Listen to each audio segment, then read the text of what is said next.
Kathleen Sullivan led a really spirited discussion this week here at FarmTech, talking about the European Trade Union and the deal that she feels is pretty close. We're looking at maybe 2 months, she figures, and maybe zero tariffs right off the bat. How close are we to having a deal? Well, I'm not going to put a time frame on it, Dean, but I can tell you we're excited by the discussions that are ongoing. Of course, the tough decisions are always the last ones to be worked through, but there's still growing optimism in both the European side and the Canadian side that this is a doable deal, that we'll have it done sooner rather than later.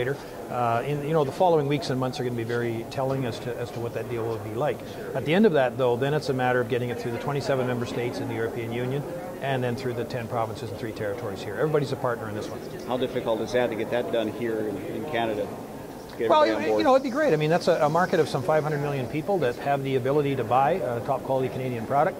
They're hungry, they're looking for it, they're putting more and more ground under pavement, as are we. But they're getting to the point where they're starting to look at imports for their food security and sustainability, and we know Canada can be a big part of that.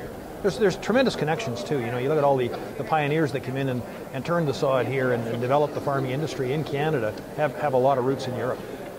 The deal you announced with Japan this week, we're almost 10 years since BSE. Is this finally the end of this crisis? Well, it's the beginning of the end, I think. People have a lot better understanding from a science-based perspective on outbreaks such as this. I don't think anything would have the severity of impact.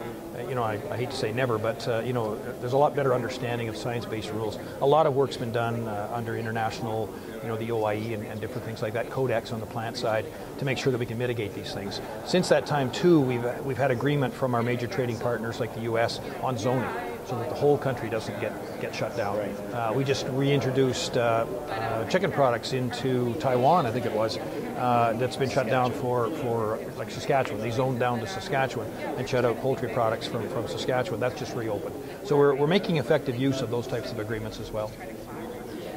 A lot of farmers have been waiting for Canada to sign on to UPOV 91. You mentioned there within the year you're very confident. It could be your words locked and loaded.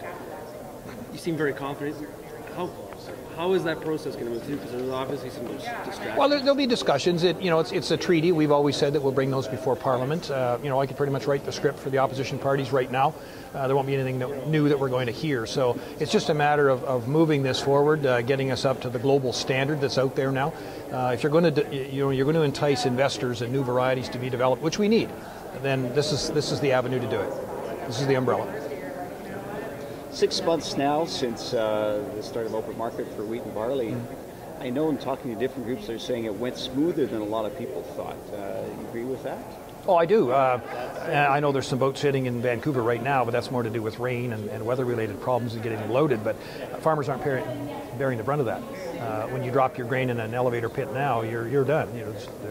All those other extra costs aren't coming out of a pool account somewhere. Now, that'll be reflected in the basis at some point, but prices have been good. Logistically, we've moved a lot of product. The railways have stepped up, the line companies have stepped up, because they're now the ones paying those extra costs.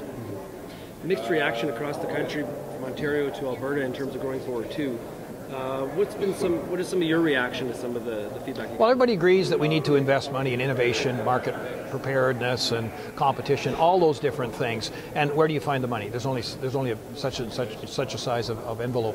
What we did is lowered agri-stability by 15% off the top end, but then buttressed it on the bottom end on the negative margin with the guys that really need it by 10%. So it's almost a wash.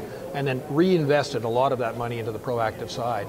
$600 million a year for 5 years, $3 billion in money that'll go into the proactive, build the farm gate stronger.